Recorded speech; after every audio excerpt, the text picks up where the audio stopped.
Maintenant que nous avons vu un peu de syntaxe, on va pouvoir commencer à écrire du code. Mais on ne va pas écrire n'importe quoi, n'importe comment.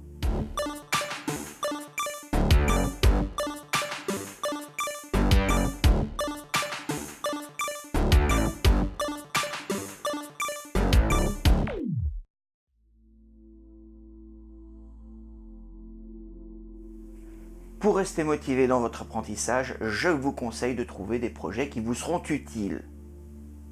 Je vous conseille aussi des petits projets pour commencer, parce que c'est plus gratifiant de terminer un tout petit projet que terminer une petite partie d'un gros projet. Par exemple, comme premier projet pour ces vidéos, je vous propose de créer un générateur de mots de passe. Parce que trouver un mot de passe difficile à craquer, c'est pénible, autant s'aider de l'informatique. On reprend donc notre exemple qu'on a utilisé dans les vidéos précédentes et nous allons le modifier pour créer un générateur de mots de passe. Nous voici devant notre projet Hello World. Ce projet ne fait rien de spécial pour le moment, mais on va vite changer cela. Nous sommes dans un langage orienté objet, nous allons donc utiliser des objets pour faire notre générateur. Un objet, c'est une partie de code bien cloisonnée qui peut contenir des propriétés et des actions réalisables sur ou à partir de cet objet. Un objet est représenté par une classe qui contiendra des variables, les propriétés de l'objet, des méthodes, les actions possibles sur cet objet, les deux ou rien. Une classe est de plus écrite dans un contexte précis qu'on appelle package. Le package va entre autres distinguer deux classes ayant le même nom. Pour créer un package, rien de plus simple, il suffit de sélectionner src, new, package. Là, on va rentrer un nom de package. Moi, je vais rentrer sprulex.password.generator. Vous pouvez mettre ce que vous voulez comme nom de package. C'est totalement arbitraire. Sachez cependant que mettre un préfixe avec par exemple votre pseudo permet d'être certain que ce sont vos classes qui y seront. Pour les noms de package, n'utilisez pas de caractères spéciaux ou accentués. Chaque partie du nom est séparée par un point. Lorsqu'on regarde dans l'explorateur de fichiers, une fois que bien entendu j'ai validé, je regarde dans l'explorateur de fichiers, donc projet Hello World, src, on peut voir que chaque partie est un répertoire, donc sprulex, password, generator, et là je suis dans un répertoire. On revient à notre code. Maintenant que nous avons un package, nous allons pouvoir y mettre notre première classe. On va la nommer Password Generator. Pour cela, simplement, sélectionnez dans le package dans lequel vous voulez mettre, clic droit, New, Java Class. Donc là, le nom, je vais mettre Password Generator. OK. Vous pouvez remarquer que j'ai mis une majuscule en tout début, là. C'est une convention, les noms de classe commencent toujours par une majuscule. J'ai également mis une majuscule sur le G pour marquer que c'est un nouveau mot dans le nom de la classe. Prenez-en l'habitude, c'est utile pour pouvoir lire correctement les noms. N'utilisez aucun caractère spécial ou accentué dans les noms de classe, les compilateurs peuvent ne pas le supporter. Voyons d'un peu plus près ce que nous avons là. Tout d'abord, nous avons créé notre classe, ça a créé un fichier Password Generator dans le package sprulex Password Generator. Très bien. Le nom du fichier a le même nom que la classe.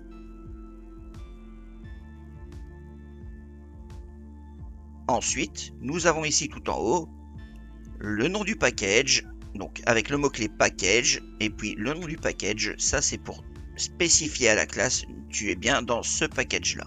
C'est obligatoire pour Java.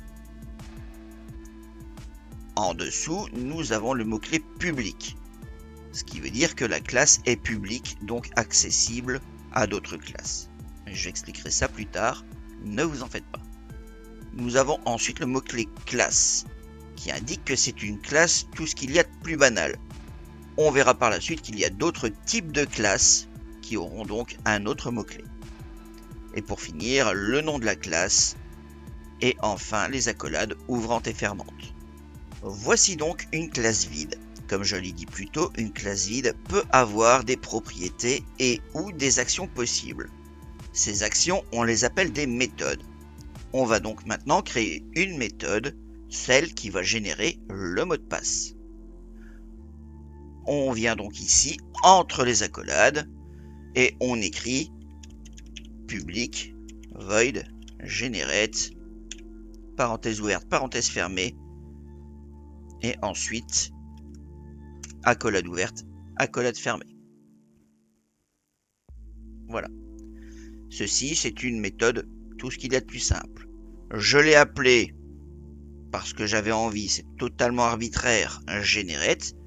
C'est totalement arbitraire, mais ça dit exactement ce que ça fait. C'est ce qui va permettre de générer le mot de passe dans la classe password generator. En règle générale, on utilise l'anglais pour les noms. Cette méthode a le mot-clé public, ce qui veut dire qu'elle sera publique et donc accessible dans d'autres méthodes, dans d'autres classes. Ensuite, on va passer entre parenthèses. Entre parenthèses, normalement, il y a les paramètres. Ici, il n'y a pas de paramètres, donc ça reste vide. Enfin, nous avons ici le mot-clé void. Cet emplacement, juste avant le nom de la méthode, permet de savoir le type de retour. Ici, un retour vide, donc pas de retour. Le code de cette méthode sera mis entre les accolades ouvrantes et fermantes ici. Pour le moment, nous allons juste recopier la ligne du code Hello World affichant le message et nous allons modifier le texte pour generate password. Donc on va sur main, on prend la ligne Hello World, on retourne dans password generator, on colle et puis ici on met par exemple generate password. Alors là, les majuscules ne sont pas forcément nécessaires. Je peux mettre un peu minuscule ici, un G minuscule là si il faut. Ça ne change rien. Je vous expliquerai plus tard pourquoi. Voilà. Donc là, on a créé une classe avec une méthode qui contient une ligne de code et qui dit juste affiche generate password. Maintenant, on va vérifier qu'elle fonctionne. On retourne dans le main.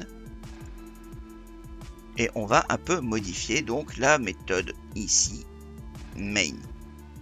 Donc c'est une méthode particulière, je reviendrai par la suite sur ce que ça fait exactement. On veut appeler la méthode generate d'un objet créé à partir de la classe password generator. Tout d'abord, il faut créer l'objet. On va donc utiliser une variable pour créer et stocker l'objet en attendant de l'utiliser. Pour créer une variable, il faut en premier la déclarer. Donc, je vais retirer tout ceci par exemple. Voilà, on va faire un peu d'espace. Donc, on va créer un objet. Et donc, il faut créer la variable. Ma variable va donc s'appeler password generator. Vous voyez qu'il y a l'autocomplétion qui s'est activée. Je reviendrai après dessus. Voilà, password generator. Et là, je vais mettre password generator. Voilà, point virgule. Donc là, j'ai dit que j'allais utiliser une variable de classe password generator de nom password generator avec un P minuscule. Les noms de variables commencent toujours avec une minuscule. Ça permet de les différencier des noms de classe. Vous pouvez constater que le type password generator, donc le nom de la classe password generator, n'est pas connu. C'est pour ça qu'il est en rouge. Donc, dans ces cas-là, il faut importer la classe pour que la classe main connaisse la classe password generator. Pour cela, on vient ici, en dessous du package. Ici, il n'y a pas de package parce que le main se trouve à la racine. Donc, il faut importer la classe qui correspond. On vient ici, en dessous, import. Et là, on met le nom du package, Sprilex.password.generator. Alors, bien entendu, password generator. Point virgule. Et là, magie, il est devenu noir, il est connu. Alors, on peut utiliser l'autocomplétion pour faire toutes ces étapes. Là, je l'ai fait à la main pour vous montrer. Mais il y a moyen, si je retire l'import ici, donc password generator, je peux faire CTRL espace. Il me trouve toutes les occurrences qui correspondent à password generator et il me dit c'est dans tel package. Ici, c'est le bon. Je clique dessus, double-clic même. Et puis voilà, il me met l'import, il me le range correctement. Très bien. Là, nous avons juste dit type de l'objet. Ici, c'est la classe password generator, nom de l'objet. Mais l'objet ne contient encore rien du tout. On a juste dit au programme qu'on va potentiellement utiliser un objet de type password generator qui a pour nom password generator. Il est maintenant temps d'assigner une valeur à cette variable. On utilise le symbole égal pour cela. La valeur sera un objet qui est une nouvelle instance de la classe password generator. Donc, on utilise password generator. On peut utiliser l'autocomplétion pour terminer avec entrée ou tab ou cliquer dessus. Moi, j'utilise tab parce que c'est juste à côté. Égal pour dire on va assigner une valeur à la variable password generator. Et nous allons mettre une nouvelle instance. Donc, pour faire une nouvelle instance, on utilise le new. Et ensuite, il faut mettre le nom de la classe, password generator. Et là, on termine par parenthèse ouverte, parenthèse fermée, point virgule. Maintenant que nous avons fait ça, nous pouvons utiliser les méthodes de l'objet qui se trouve dans la variable password generator. Pour cela, on vient en dessous et on fait password generator point. Et là, nous avons toutes les méthodes qui sont disponibles. Alors, il y en a certaines qui viennent naturellement du langage Java, j'expliquerai après. Mais donc, là, on va utiliser password generator.generate, point virgule. Très bien, il me l'a mis automatiquement. Parfait. Voilà, maintenant, pour savoir si ça marche, il faut tester. Je vais d'abord mettre tout ceci en commentaire, afin que ça ne gêne pas notre test, et on va exécuter. J'expliquerai comment on met comme ça en commentaire tout un pan de code en une fois dans un autre épisode, dans une autre vidéo. Pour l'instant, eh bien, vous pouvez le faire à la main si vous voulez, et run main, voilà. Ça démarre et nous voyons qu'il a bien affiché le mot generate password, enfin la phrase plutôt, celle qui est bien mise ici. Pour bien prouver que je ne dis pas de bêtises, on va dans le password generator, on vient mettre ici par exemple votre pseudo, moi Sprilex, et puis je relance et vous verrez que maintenant il sera marqué generate password Sprilex. Voilà. Très bien, ce sera tout pour cette vidéo. N'hésitez pas, si vous avez des questions, les commentaires sont là, des remarques et compagnie également. Vous pouvez mettre des pouces en l'air pour que la vidéo soit mieux référencée. N'hésitez pas également à vous abonner pour ne pas rater les prochaines. En attendant, eh bien, refaites ce que je vous avais déjà fait pour que ce soit plus naturel de le faire par la suite. Sur ce, je vous dis à la prochaine. Bye!